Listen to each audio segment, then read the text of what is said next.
Mateus 5, verso 1 diz assim: Jesus, vendo as multidões, subiu ao monte, e como se assentasse, aproximaram-se os seus discípulos, e ele passou a ensiná-los, dizendo: Bem-aventurados os humildes de espírito, porque deles é o reino dos céus. Bem-aventurados os que choram, porque serão consolados. Bem-aventurados os mansos, porque herdarão a terra. Bem-aventurados os que têm fome e sede de justiça, porque serão fartos. Bem-aventurados os misericordiosos, porque alcançarão misericórdia.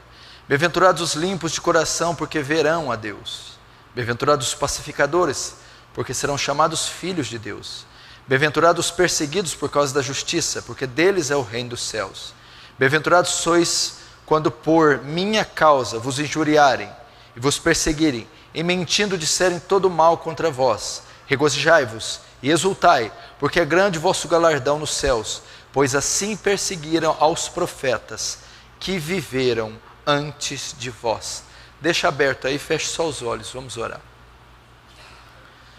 Glorioso Deus, mais uma vez estamos aqui diante da Tua presença, e nessa tarefa dificílima, que é a exposição do Sermão do Monte, das bem-aventuranças, que traçam o perfil do verdadeiro crente, que traçam o perfil do verdadeiro convertido.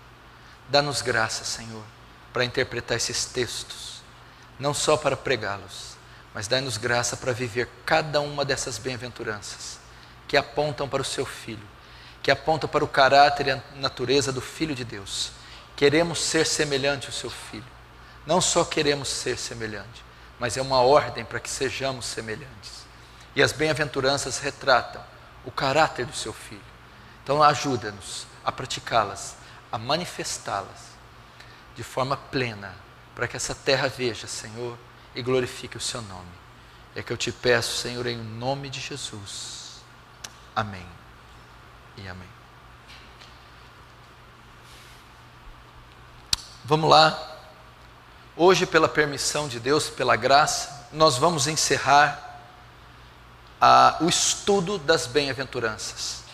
Durante vários meses de 2015, nós tivemos fazendo aqui a exposição do Sermão do Monte, que compreende Mateus 5, 6 e 7. E o início do Sermão do Monte são as bem-aventuranças. Jesus inicia a pregação do Sermão do Monte com as bem-aventuranças. E nós, durante esses meses, nós explanamos aqui, estudamos, à luz dessa revelação, o significado das bem-aventuranças. E agora nós chegamos na última bem-aventurança. Nós já tínhamos, aliás, chegado nela. Foi a primeira parte da última bem-aventurança. Agora é a segunda parte da última bem-aventurança e o encerramento, a finalização das bem-aventuranças. Como eu sempre digo aqui, como palavra introdutória, o que são as bem-aventuranças? O que Jesus quis dizer quando diz bem-aventurado os humildes, ou pobres de espírito, bem-aventurados os que choram, bem-aventurados os que têm fome de sede de justiça, bem-aventurados os mansos. A palavra bem-aventurado quer dizer mais do que feliz, ditoso, pleno. Ele está dizendo que a verdadeira felicidade, que a pessoa preenchida, completa, plena, é a que possui essas características. Quem tem fome e sede de justiça, quem é pobre de espírito, quem chora, quem é manso, quem é misericordioso, essa pessoa é feliz. É mais que feliz. Essa pessoa é completa, plena, ditosa, realizada. E como essa pessoa é feliz? Quando ela possui as bem-aventuranças. O que são as bem-aventuranças? O que é ser manso, humilde, ter fome e sede de justiça? Não são qualidades naturais. Não está falando aqui de personalidade nem temperamento. Não está falando de pessoa introvertida, quando diz de mansa, nem está falando de pessoa sentimental, quando chora. São qualidades espirituais. Qualidades espirituais. E elas demonstram a verdadeira conversão. São qualidades que só o verdadeiro salvo, o verdadeiro convertido, o verdadeiro cristão possui. Por isso são qualidades espirituais. Foram dadas pelo Espírito. A pessoa, quando responde o chamado do Evangelho, ela é regenerada. Quando ela ouve a mensagem, a pregação, a exposição do Evangelho, ela é regenerada. Novo nascimento. A regeneração faz com que a pessoa responda o chamado do Evangelho com arrependimento e fé salvadora. Quando a pessoa se arrepende, quando a pessoa é regenerada, acontece o que a palavra grega demonstra como metanoia, arrependimento, transformação, mudança da vontade, do pensamento, das afeições, do arbítrio. E quando ocorre metanoia, quando ocorre novo nascimento, regeneração e arrependimento, essa pessoa passa instantaneamente a possuir essas qualidades espirituais. Começa a fazer parte da nova vida dela, a mansidão, o quebrantamento, a pobreza de espírito, a fome e sede de justiça, o ser misericordioso. Então, eu sempre digo novamente, você quer saber, à luz das Escrituras, se você é salvo ou não? Você quer saber se você morrer hoje, agora, vai para o céu ou vai para o inferno? Você quer saber se você nasceu de novo, não se você faz parte de uma igreja. Se você nasceu de novo, olhe para as bem-aventuranças. Veja se você possui elas. Se você possuí-las, você é crente. Você passou pelo metanoia, pela regeneração. Você respondeu ao chamado do Evangelho com arrependimento e fé salvadora. Você foi transformado. Qual é a prova que eu fui transformado? Sou manso, sou pobre de espírito, tenho fome e sede de justiça, sou pacificador, sou misericordioso. Se você não tem, você não passou pelo metanoia, você não nasceu de novo, porque essas qualidades só possuem quem tem o Espírito Santo, quem foi transformado. Então você deve avaliar sua vida dentro dela. Enquanto eu estive expondo esse texto, cada vez que eu subia para pregar uma das bem-aventuranças, eu fazia uma análise da minha vida. Eu colocava ela como espelho e dizia para Deus: será que de fato eu tenho essa bem-aventurança? Eu tenho essa outra? Eu tenho essa outra? Outra coisa que é importante nas bem-aventuranças: não existe um cristão que possui algumas bem-aventuranças e outras não. Nem possui alguns cristãos que têm as bem-aventuranças, outros cristãos são cristãos, mas não têm. Outros têm algumas bem-aventuranças, outros têm todas as bem-aventuranças. Não. Todos os cristãos devem possuir todas as bem-aventuranças. Não há um cristão que não possua nenhuma bem-aventurança. Se existe algum cristão, se diz cristão e não possui as bem-aventuranças, ele não é cristão. Se existe algum cristão que diz que é cristão e possui metade das bem-aventuranças, ele também não é cristão. O cristão verdadeiro, na verdade, as bem-aventuranças, todos os cristãos, todas as classes, idades, cores, raças de cristãos possuem. E não só possuem todas as bem-aventuranças. Então qualquer cristão tem fome e sede de justiça, é misericordioso, é pacificador, é quebrantado. Então você não deveria passar muito por cima dessa série, deveria analisá-la. Ela deveria causar pavor em você. Porque se aqueles que vão me assistir, se todo crente possuísse essas 8 bem-aventuranças elencadas aqui, nós mudaríamos o mundo sem fazer força, apenas com o testemunho. Então nós chegamos na última bem-aventurança. O que significa a última bem-aventurança? Bem-aventurados que sofrem perseguição, ou os perseguidos pela ou por causa da justiça. Todas as demais bem-aventuranças descrevem o que o cristão é em essência. Presta atenção. Até esta bem-aventurança, Jesus estava traçando, desenhando o perfil do verdadeiro salvo. Ok? Até essa. Ele estava mostrando as características de um cristão verdadeiro. Nessa última bem-aventurança, ele vai mostrar agora as consequências de possuir as outras bem-aventuranças, as demais bem-aventuranças.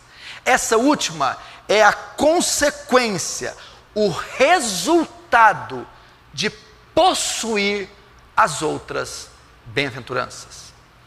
Quando alguém possui as outras 7 bem-aventuranças, o resultado dessa pessoa possuir as 7 bem-aventuranças será a 8ª. Ele será perseguido. É isso. Então, para que serve essa 8ª bem-aventurança? Ela vai confirmar a sua conversão, se ela é verdadeira ou não. Ela vai confirmar se você possui as outras 7 bem-aventuranças ou não. Como eu sei que eu sou manso, humilde, quebrantado, pacificador, misericordioso, tenho fome de sede de justiça? Como eu provo que eu possuo as outras 7? Se eu tiver a 8ª, ser perseguido pela justiça. É isso que essa bem-aventurança está traçando. Ela mostra agora a consequência de possuir outras. Como o mundo vê, como ele recebe, qual será a reação?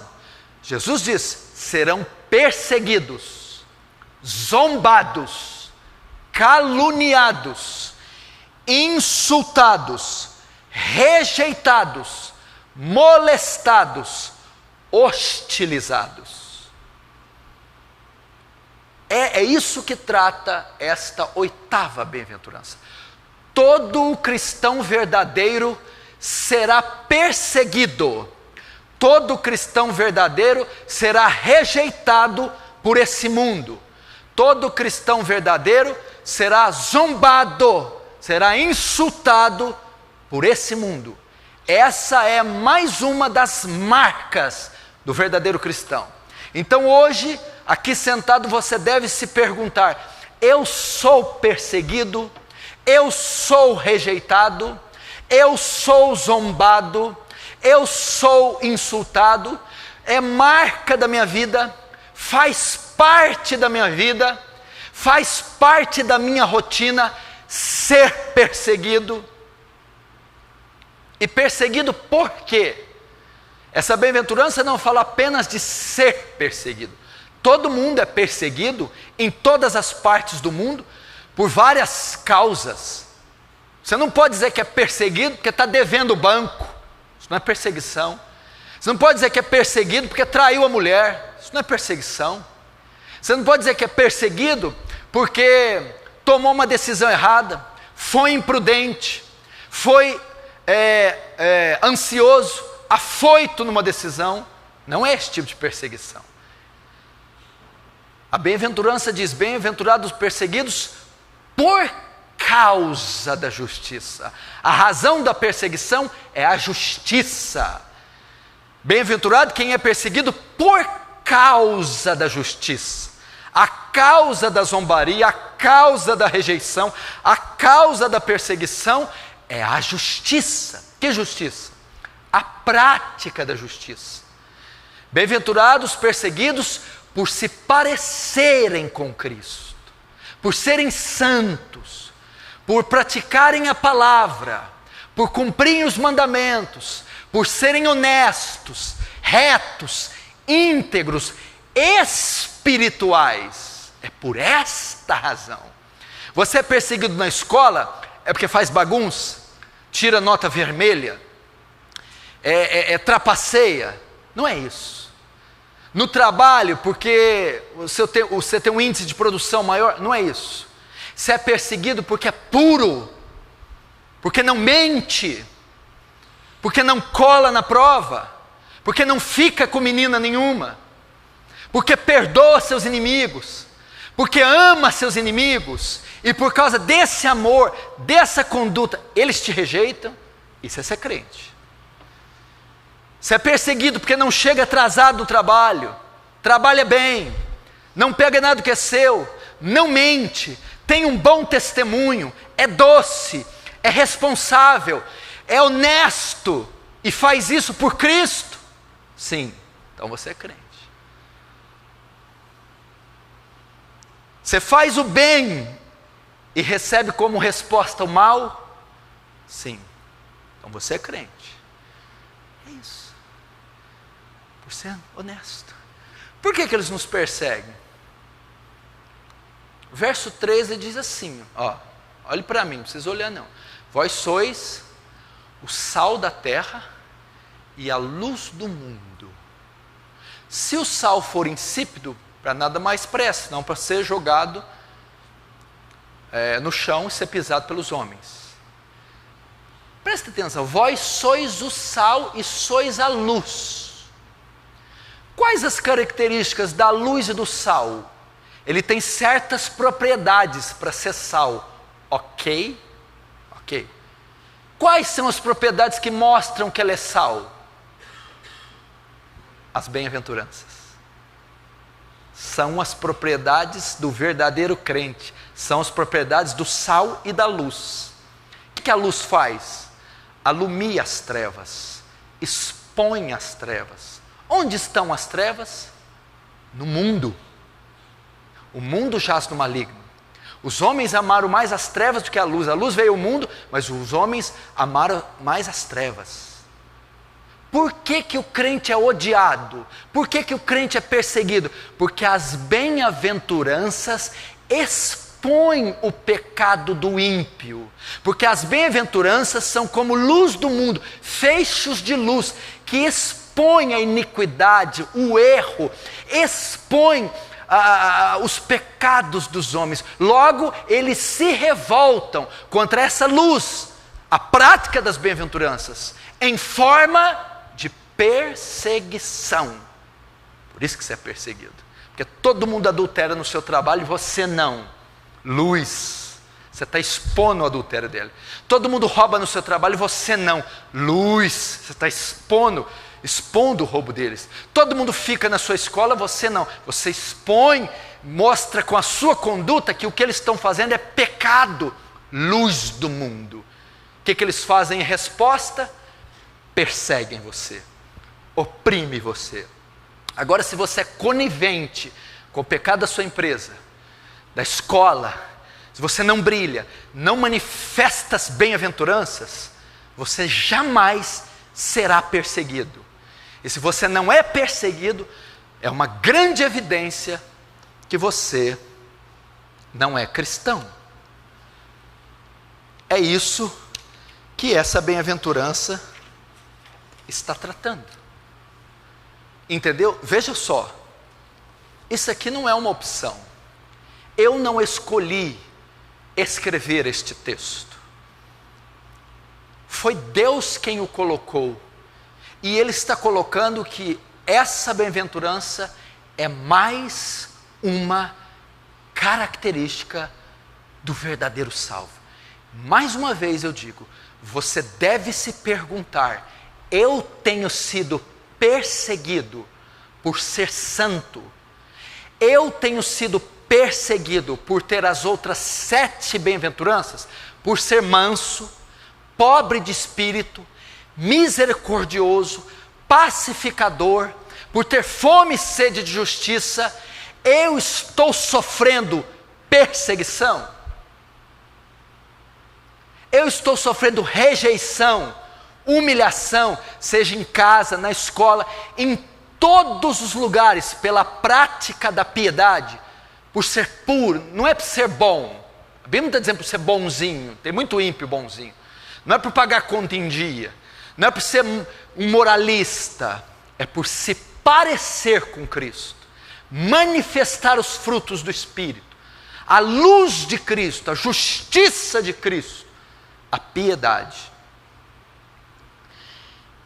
É isso que a bem-aventurança trata, ser perseguido. Agora, qual será a forma dessa perseguição? Como essa perseguição virá? Como ela se manifesta na nossa vida? Qual é a forma dessa perseguição? Existem várias formas da perseguição. Nem todos serão martirizados.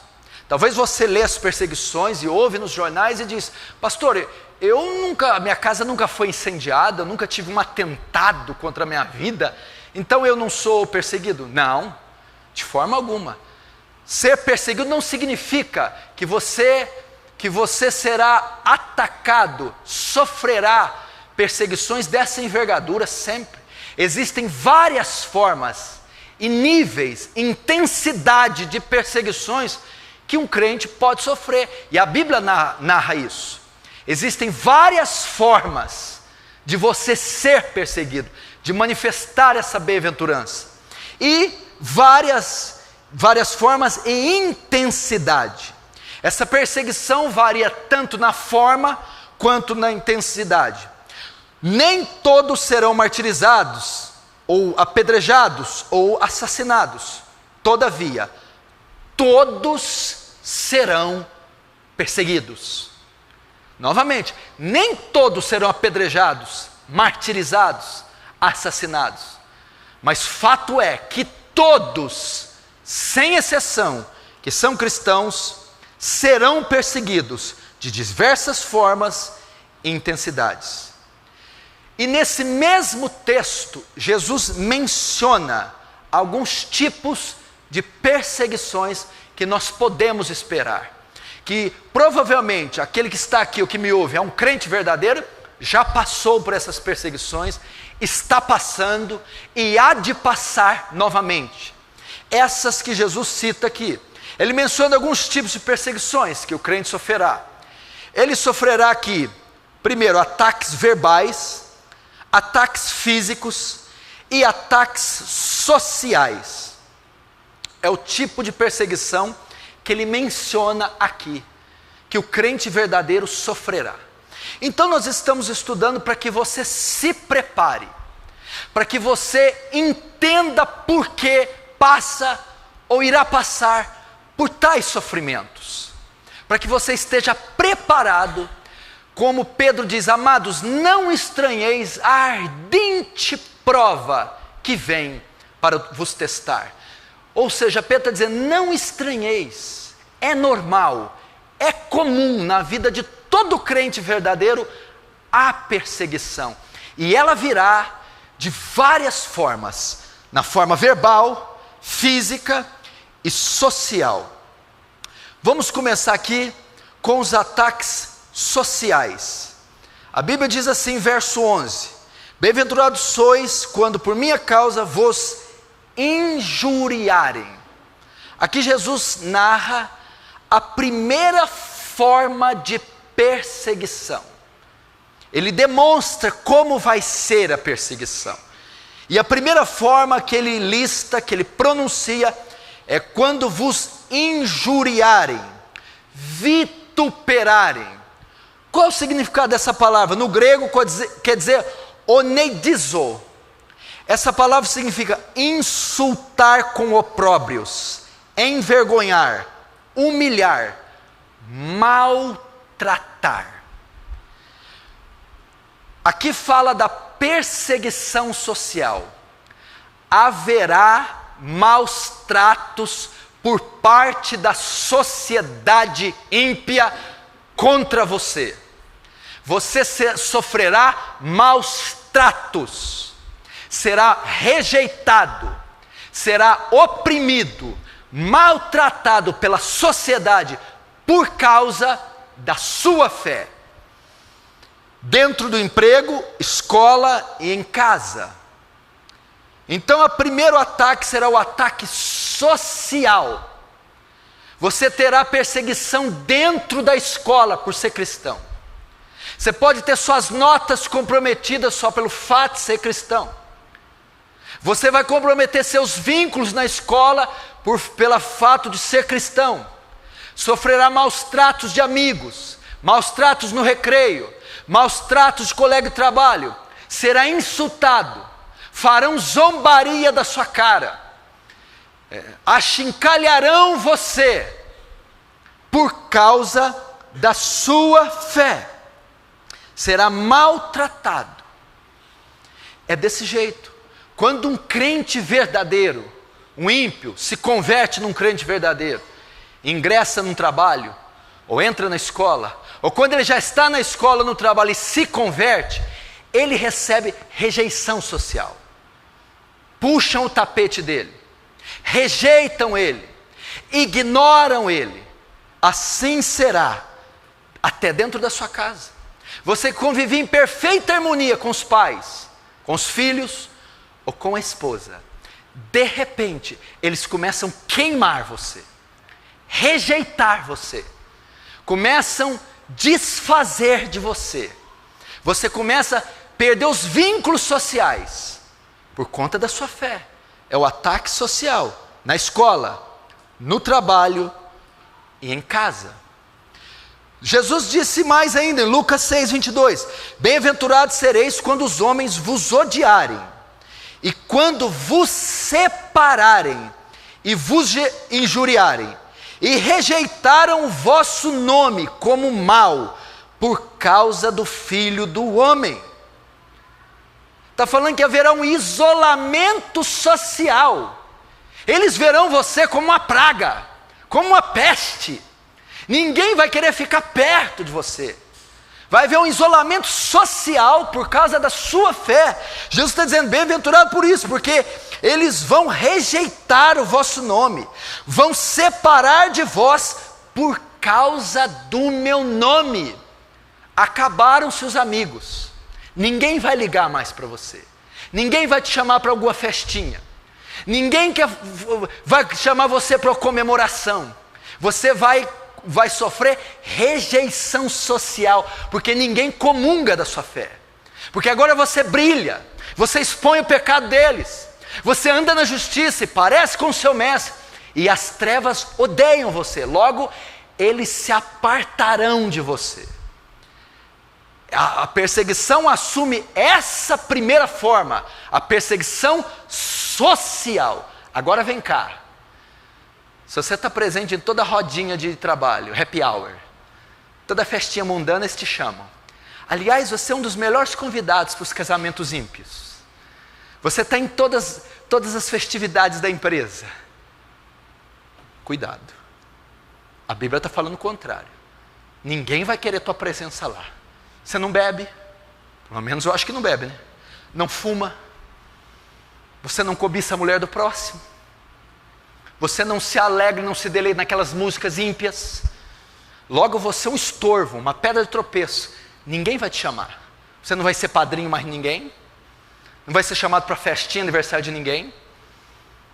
Você não vai ter promoção no seu cargo. Você vai ter rejeição do seu patrão, dos seus pais ímpios, dos seus irmãos. Agora se está acontecendo o contrário, chegou lá o crente. Está errado. A perseguição assume forma de ataque social. Rejeição social. Vai acontecer isso. Invariavelmente acontece. Rapaz, a coisa mais comum, 30 anos atrás, eu me lembro. Ser crente era ser extremamente rejeitado pela sociedade. Hostilizado. Eles repudiavam a presença de um crente em qualquer evento social ímpio. E é assim. E por causa de que eles fazem isso? Por causa da sua fé. Por causa da justiça que você professa. Vai acontecer isso na escola, vai acontecer no trabalho, vai acontecer na sua casa, e aonde você tiver vínculos sociais, você será rejeitado, porque a luz de Cristo brilha sobre você e expõe as trevas. Logo, eles não querem nem os traga prazeres. Agora, se isso não ocorre, e ocorre exatamente o contrário, verifique a sua salvação. Bem-aventurado o homem que não anda no conselho dos ímpios, nem se detém no caminho dos pecadores, e nem se assenta na roda dos escarnecedores. Crente não tem intimidade com ímpio algum. Temos amizades, temos alianças profissionais, intimidade só com o povo de Deus. Olha Atos 8, 1, 3, para você ter uma ideia. E fez-se naquele dia uma grande perseguição contra a igreja que estava em Jerusalém. E todos foram dispersos pelas terras da Judéia e de Samaria, exceto os apóstolos. E uns homens piedosos foram enterrar Estevão, e fizeram sobre ele um grande pranto. E Saulo assolava a igreja, entrando pelas casas, arrastando homens e mulheres, e os encerrava na prisão. Olha aqui, olha o ataque social. Atos 8 começa a grande perseguição contra a igreja. Saulo, que ainda não tinha convertido, e nem era Paulo, desencadeou perseguição. E eles entravam dentro das casas, tiraram mulheres, homens, crianças, e prendiam, torturavam, matavam. Eles perdiam o emprego, o salário deles era reduzido, os impostos deles eram dobrados, eles não tinham lugar nenhum, eles não eram bem recebidos em lugar nenhum da sociedade. Por quê? Por causa da conversão ao cristianismo, por causa da fé. Foram todos dispersos, rejeitados, açoitados, perderam suas posses, perderam seus bens, foram presos, foram mortos. Vai haver uma rejeição social contra você, se você brilhar a luz de Cristo. Segunda forma, o ataque verbal. Jesus diz assim: quando vos perseguirem mentindo, disserem todo mal contra vós. Mentindo. A palavra mentindo aqui no grego significa pseudomai.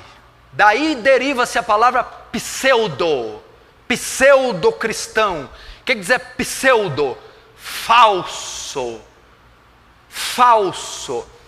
Então aqui está dizendo falar falsidades deliberadas, enganar pela mentira, pseudomai. Eles falarão pseudomai de você, enganarão com mentiras. Então o ataque verbal, haverá calúnias contra você, farão falso contra você, elaborarão mentiras para derrubar você. A perseguição agora assume a forma verbal. E disserem todo mal contra vós. Então, mentindo, disserem todo mal.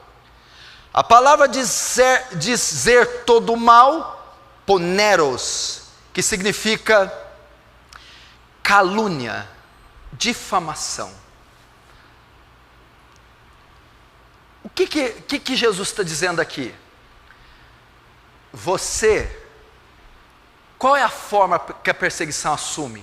Você não vai ser perseguido como um homem honesto.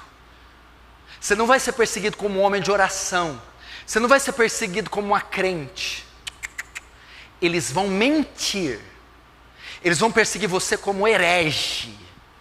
Vão perseguir você como adúltero. Eles vão mentir a teu respeito. Vão dizer que você é um canalha. Vão dizer que você é ladrão. Vão dizer que você é um herege, que você é um hipócrita.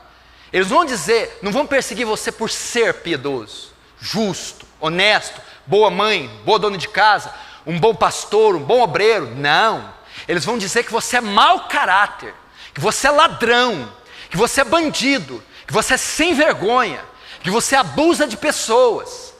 É assim que a perseguição vai assumir a forma. Na igreja primitiva, nos 2, 3 primeiros séculos, os cristãos eram perseguidos verbalmente. Eles eram acusados de fazer canibalismo. Eles comem gente, comem bebês. Você viu aqui o pastor Granconato dizendo? Eles têm reuniões incestuosas. Você viu ele chamando aquela moça de irmã? Então, ele casou com ela. Ele casou com a irmã. Eles cometem incesto, mentira. Eles cometem canibalismo, eles comem criancinha com pão. Mentira. Eles são canibais. Mentira. Mas era assim que a igreja era vista. São ladrões, bandidos. Eles são vândalos. Mentira. Vão dizer isso. vão acusar você do que você não fez, vão acusar você do que você não é, vão colocar palavras em sua boca, vão forjar provas e planos para derrubar você. A perseguição assume a forma verbal, mentindo, pseudomai, enganar por meio de mentiras, falar falsidades deliberadas, porque o propósito é derrubar você. E você sabe que a língua tem um poder destruidor.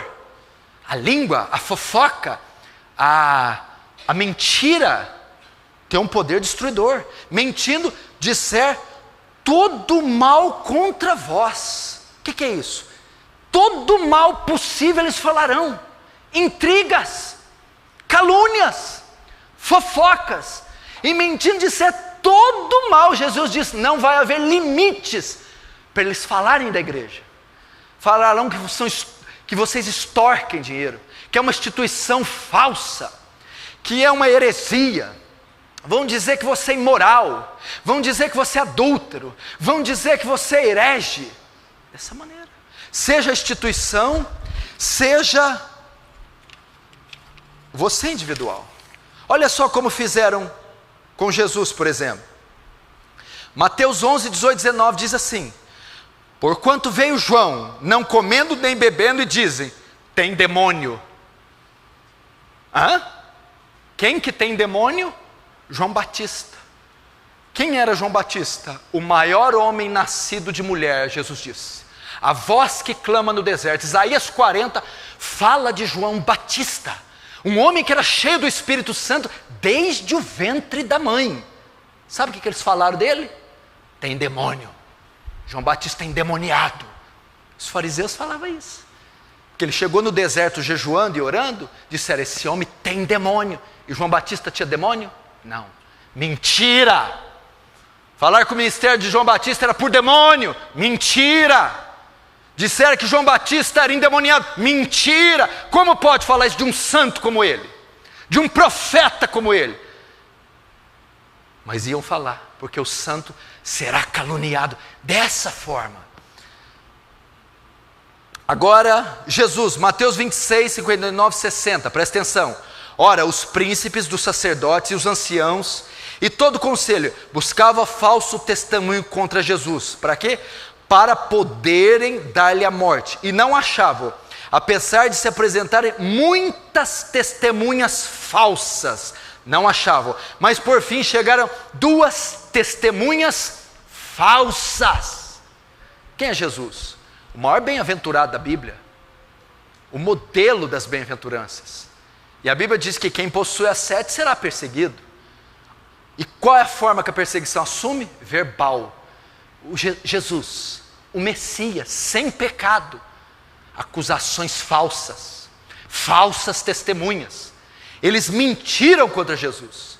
João Batista difamaram, caluniaram. Jesus mentira ao seu respeito, dizendo, esse homem é um blasfemo, esse homem é um herege. Então perseguiram ele, hostilizaram ele, usando a mentira e não a verdade. Pagaram falsas testemunhas, pagaram homens para dizer falsos testemunhos contra Jesus.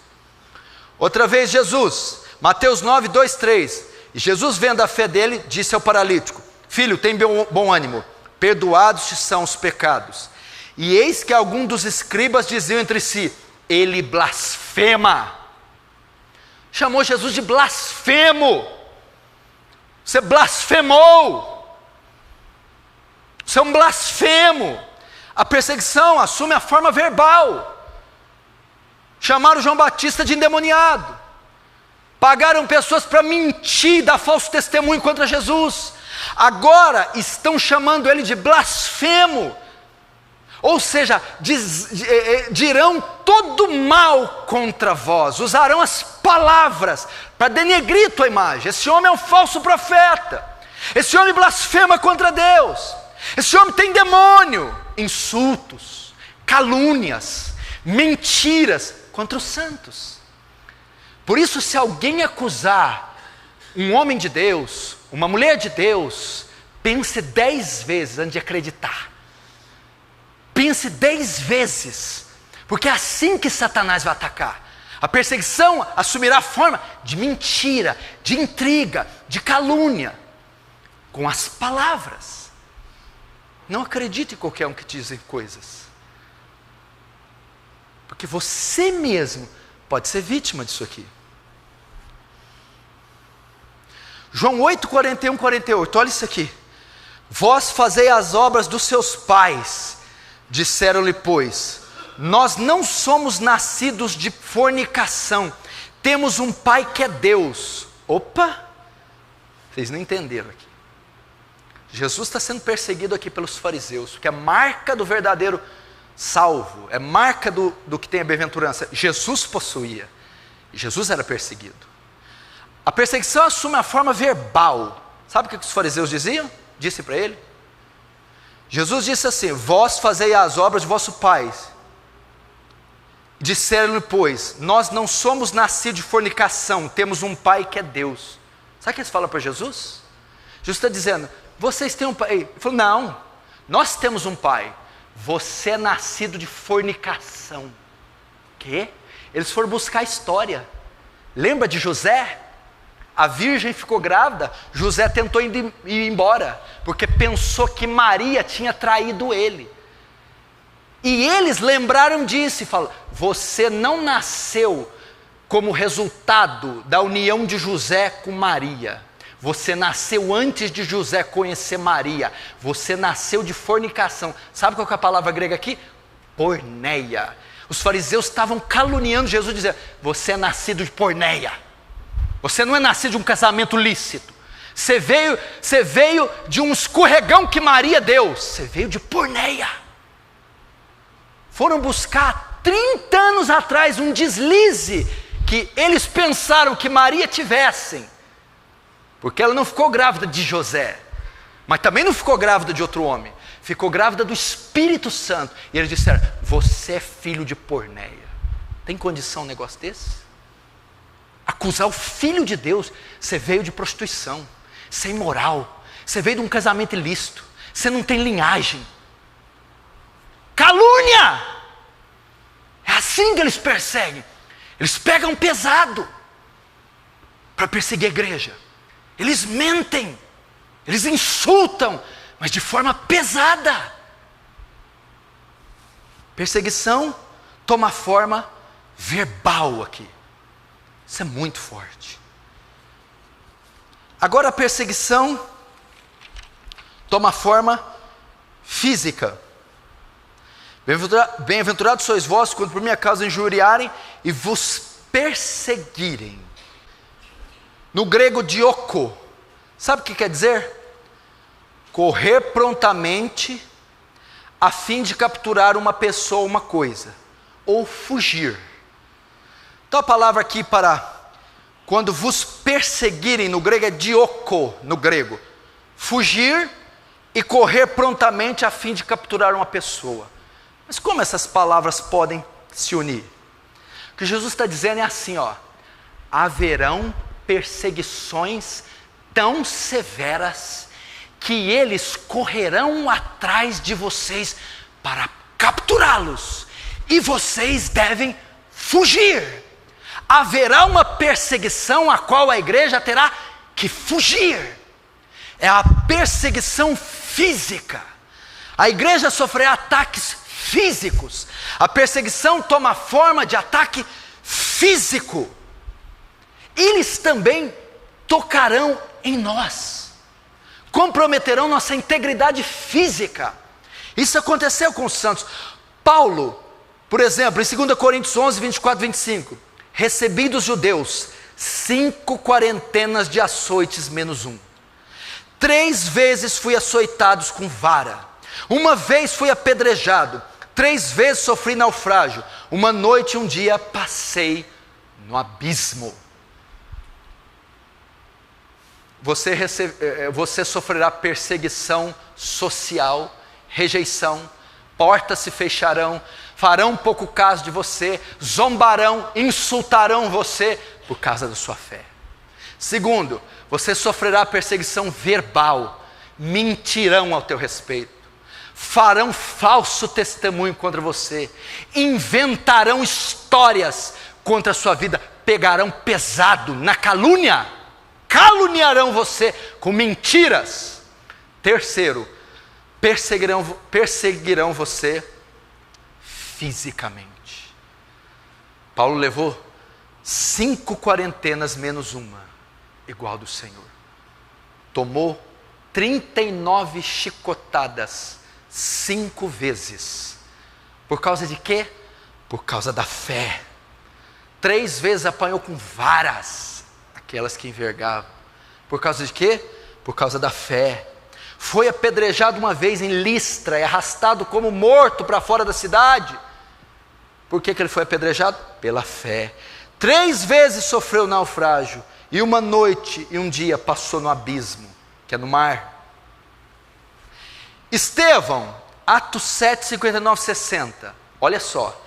E apedrejaram a Estevão, que em invocação dizia: Senhor Jesus, recebe o meu espírito. E pondo-se de joelho, clamou com grande voz: Senhor, não lhes impute esse pecado. E tendo dito isso, adormeceu, morreu. A perseguição contra Estevão foi tão forte, que ele morreu, ele perdeu a vida. Até a nossa vida está em jogo pela fé. Por amor de ti, somos entregues à morte o dia todo. Somos reputados como ovelha para o matadouro. A perseguição assume a forma física. Não pense você que até o seu físico não pode ser queimado. Você viu aqui o pastor Gutierrez dizendo do Afeganistão: os crentes lá têm suas casas queimadas.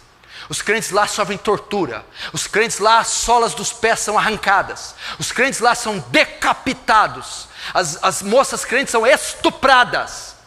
Perseguição toma nuances físicos. Acontece.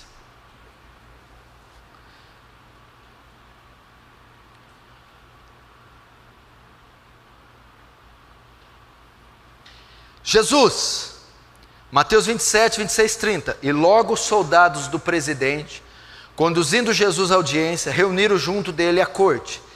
E tecendo um soldado uma coroa de espinhos, puseram-lhe na cabeça, em sua mão direita uma cana, e ajoelhando diante dele, os escarneciam, dizendo: Salve, rei dos judeus! E cuspindo nele, tiraram-lhe a cana e abatiam-lhe com ela na cabeça. Jesus assumiu as 3 formas só nessa passagem. Sofreu ataque físico, sofreu calúnia e rejeição social. Ele estava aqui sem ninguém, todos o haviam abandonado. Segundo, eles se ajoelhavam dele e escarneciam, dizendo: Salve, rei dos judeus! Insultaram ele verbalmente. Terceiro, o ataque físico. Bateram com a cana, açoitaram e colocaram a coroa de espinho na sua cabeça. Jesus, os ataques físicos, você pode esperar, irmão. Por causa da sua fé, sua integridade física pode ser comprometida. Como eu disse, a perseguição assume várias formas e intensidades. Nem todos serão apedrejados, sofrerão martírio. Talvez com um país como o nosso isso demore, não sei. Mas ela vai se diversificar, ela vai se desdobrar, pelo menos nessas 3 formas na nossa vida. Se você está sofrendo alguma delas, ou todas elas, e se você está triste, se você está confuso, meu irmão, não fique triste, calma. Saiba que você está demonstrando a verdadeira fé em Cristo. Você está sendo um filho fiel de Cristo ao viver essas bem-aventuranças.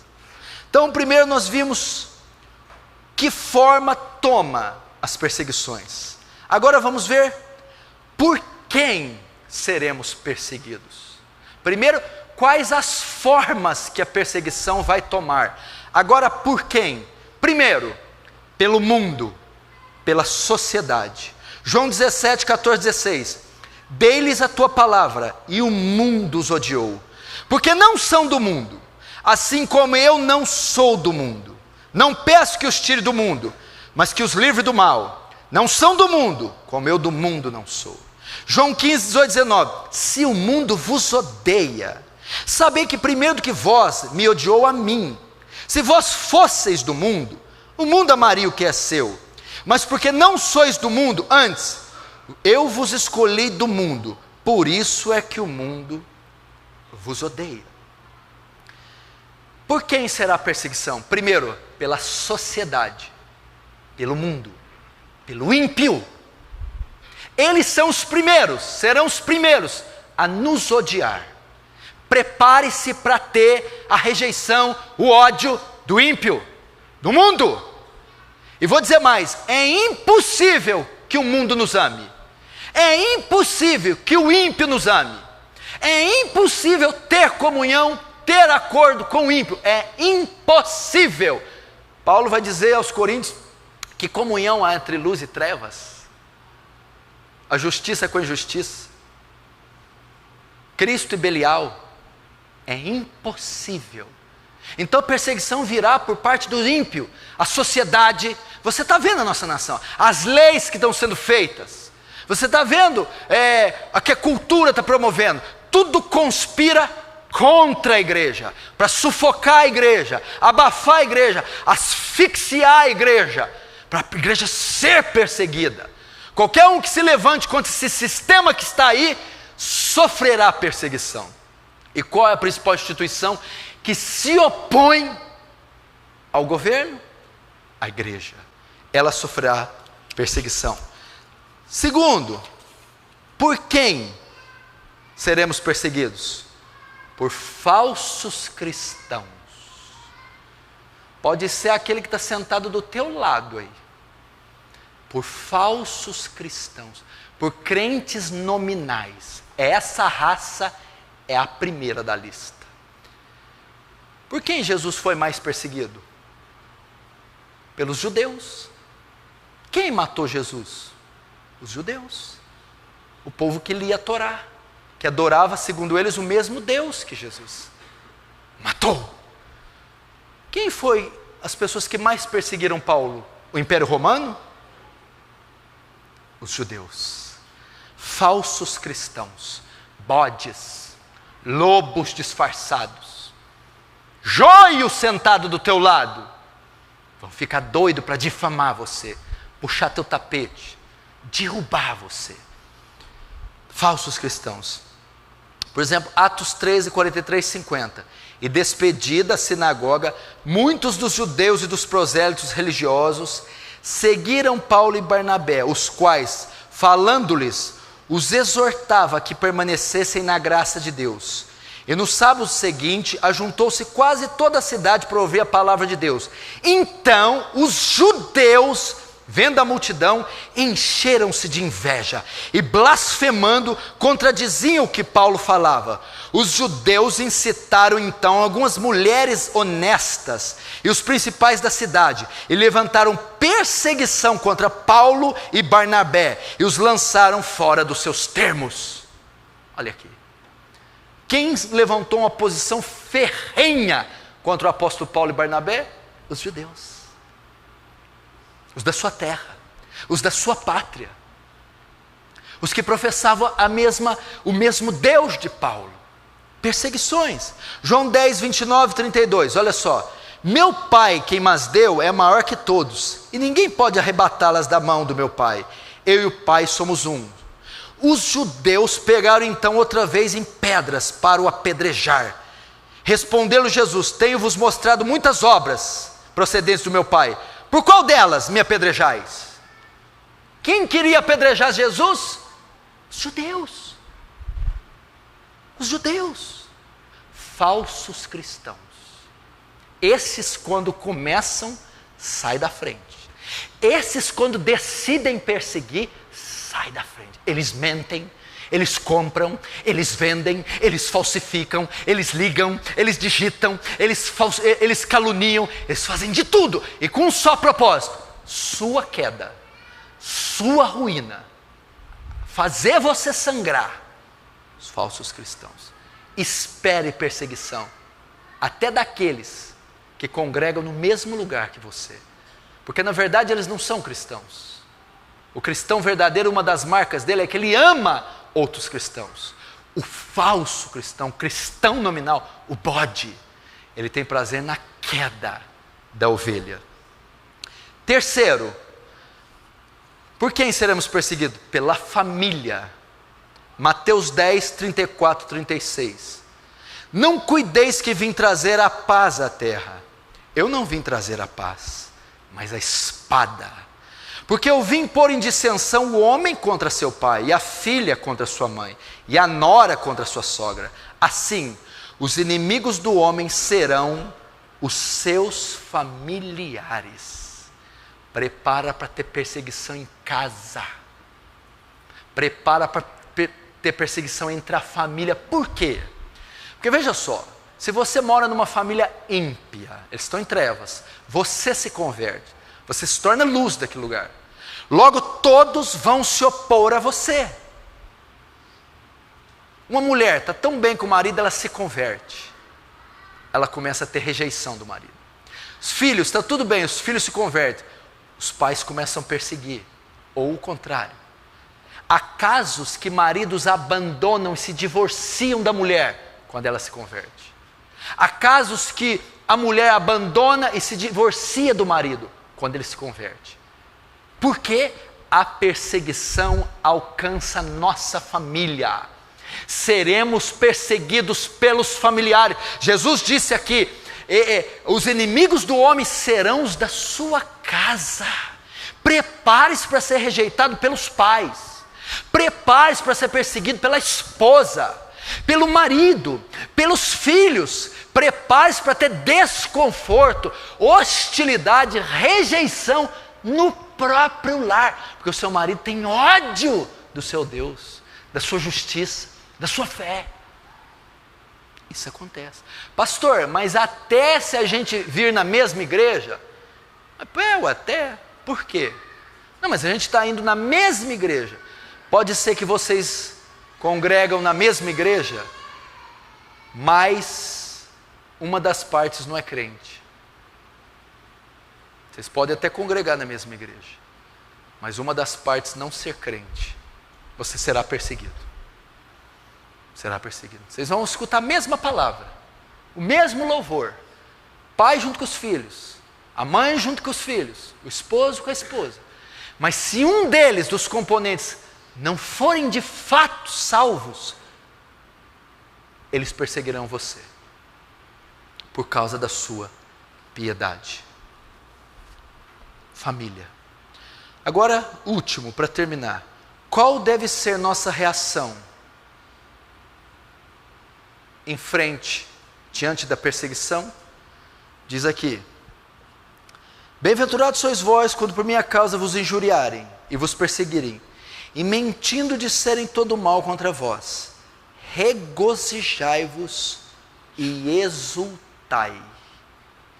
Qual deve ser a reação daquele que é perseguido por Cristo, pela justiça?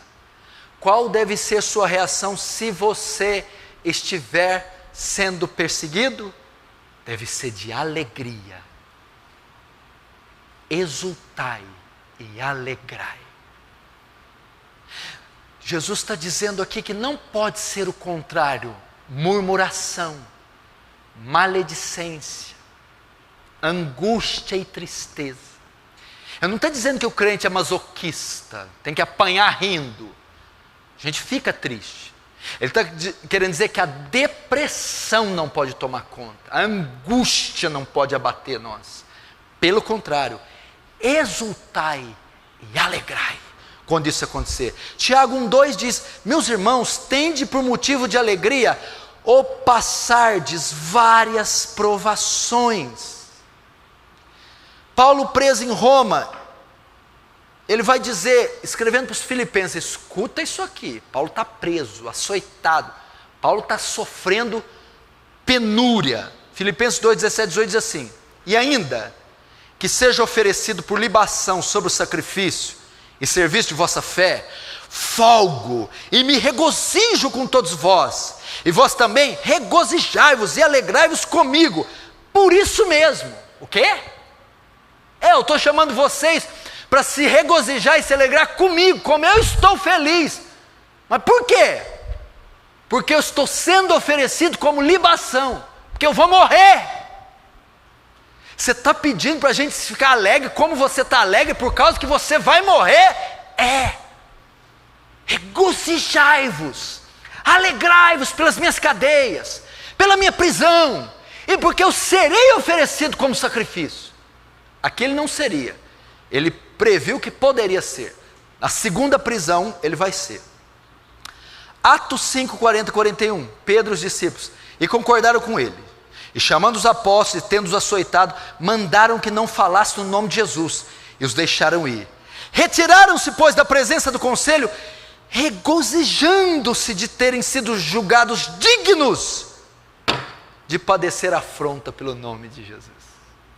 Eles ficaram alegres, eles ficaram felizes. Essa é a reação quando alguém calunia você, quando persegue, oprime, fustiga você, injustamente, sem causa. Lembra de Jesus? Me odiaram sem causa. Uma citação dos profetas.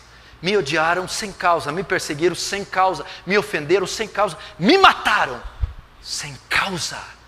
Quando acontecer isso, regozijem-se, alegrem-se. 1 Pedro 4, 12, 16, você sabe: amados, não estranheis a ardente prova que vem para vos tentar, como se coisa estranha vos acontecesse. Sobretudo vos alegrai e regozijai, por serdes participantes das mesmas aflições de Cristo, para que na revelação da sua glória vos alegreis e regozijeis com Ele também, porque se pelo nome de Cristo sois vituperados, bem-aventurados sois vós, porque sobre vós repousa o Espírito da glória de Deus. Pedro está dizendo um motivo de alegrar. Vocês estão sofrendo a semelhança dele, mas quando ele vier em glória, vocês serão exaltados com ele. Por isso, glorifiquem, se alegrem. E por que nós devemos alegrar ao sermos perseguidos? Uma coisa, né? Cada coisa que esse pastor arruma, que ele prega, cada coisa que tem na Bíblia, já não chega o sofrimento. Esse eu até suporto, agora o senhor quer que eu rio? Tem que rir. Tem que alegrar? Tem que alegrar. Por que eu devo me alegrar? Aí nós entramos no encerramento das bem-aventuranças. Regozijai-vos e exultai, porque grande é o vosso galardão nos céus, pois assim perseguiram aos profetas que vieram antes de vós. Por que que ele manda nós alegrarmos com a perseguição? Porque essa deve ser a reação dos santos diante da perseguição, a alegria. Porque primeiro, assim perseguiram os profetas que eram antes de vós. Ele nos compara com os profetas, porque isso está autenticando a nossa conversão. Lembra de Jeremias, Isaías, lembra de João Batista, lembra de Miqueias, Ageu, lembra? Se vocês sofrerem perseguições por causa da minha justiça, vocês estão se assemelhando a eles, estão substituindo eles, mostrando que vocês são tão crentes como eles. Por que que eu devo me alegrar? Porque é uma prova profunda, exata, que eu sou salvo, que eu fui remido, que eu herdarei a vida eterna, que eu sou crente de verdade. Por isso eu me alegro, porque isso aqui é a demonstração que nós somos alegres. Essa vereda da perseguição, muitos santos já passaram por ela, os profetas já passaram por ela. Agora é a nossa vez de passar por essa vereda. Por isso você deve se alegrar. Deus está mostrando para você que através disso sua conversão foi verdadeira, foi real. Assim foram com os profetas. Quem eram os profetas? Homens santos, pios, salvos, justificados, remidos. Se você passa por isso, você também prova que é salvo, santo, pio, remido, crente de verdade. Por isso então, quando você estiver sofrendo, você vai ver: meu Deus, a minha justiça está incomodando o ímpio, o inferno incomodando a terra. Isso é uma prova que o Senhor me lavou, que o Senhor me remiu. Segundo, por que devemos nos alegrar? Porque grande é o vosso galardão nos céus. Primeiro ele fala galardão. Você vai ter uma recompensa por sofrer. Sabe esse sofrimento, essa tentação que você resiste, os fardos que você carrega, as calúnias, tudo isso por amor ao meu filho, haverá uma recompensa. Galardão é um prêmio, uma recompensa. E tem mais, grande galardão, uma recompensa grande. Seu esforço será recompensado, presenteado, e grandemente, graciosamente, gloriosamente, grande será o seu galardão. Mas aonde será meu galardão? Grande será o seu galardão nos céus. Você receberá um galardão na eternidade. Não é nessa vida. Nessa vida você vai perder e vai ganhar, vai acertar e vai errar, vai rir e vai chorar. Não é nessa vida que ele reservou, como ensina Edir Macedo, R.R. Soares, Valdomiro e toda essa alcateia, essa matilha, esse bando. É nos céus, não é na terra. Não espere riquezas aqui, mas grande será o teu galardão nos céus. Por isso você deve se alegrar.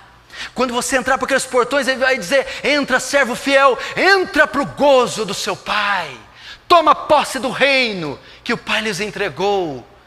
Grande será o seu galardão nos céus. Por isso você deve se alegrar. Hebreus 13, 13 e 14 diz assim: saiamos, pois, a ele fora do arraial, levando-se o vitupério, porque não temos aqui cidade permanente, mas buscamos a futura. Nossa cidade não é aqui, nossa terra não é aqui, é nos céus. Querido, essa é a grandeza do Evangelho, essa é a grandeza do cristianismo, sermos perseguidos por amor a Cristo. Por isso somos bem-aventurados, mais do que felizes, pois essa é a coroação da nossa fé, que será grandemente recompensada nos céus. Bem-aventurado é você que sofre perseguição, porque é uma prova que você passou no teste das bem-aventuranças. Você possui todas as 7 bem-aventuranças. Você é pacificador, é pobre de espírito, é quebrantado, tem fome e sede de justiça. Você é misericordioso, você é manso. Por isso você está sendo perseguido. E por ter todas essas bem-aventuranças, ser sal da terra e luz do mundo, grande será o seu galardão. Vai haver uma recompensa por manifestar todos esses atributos de Cristo, brilhar toda essa luz da justiça através das bem-aventuranças. Esse galardão será nos céus, quando você receber a coroa da vida. Tudo isso será recompensado nos céus. Leia as bem-aventuranças, releia as bem-aventuranças, esforce para praticá-las. Peça a Deus. Se você não possui nenhuma, diga a Deus: me dá um novo coração, me faz nascer de novo, me dá uma nova vida, para que eu então as manifeste. Se você as manifesta, mas com pouca expressão, trabalhe-as, ore por elas, busque-as, diga: eu quero ser manso, mais quebrantado, mais puro de coração, mais misericordioso. Quero ter fome e sede de justiça, quero expressar a natureza de Cristo nessa terra, e como recompensa, quero ser perseguido por ter tais atributos. Amém? Vamos fechar os olhos, vamos orar.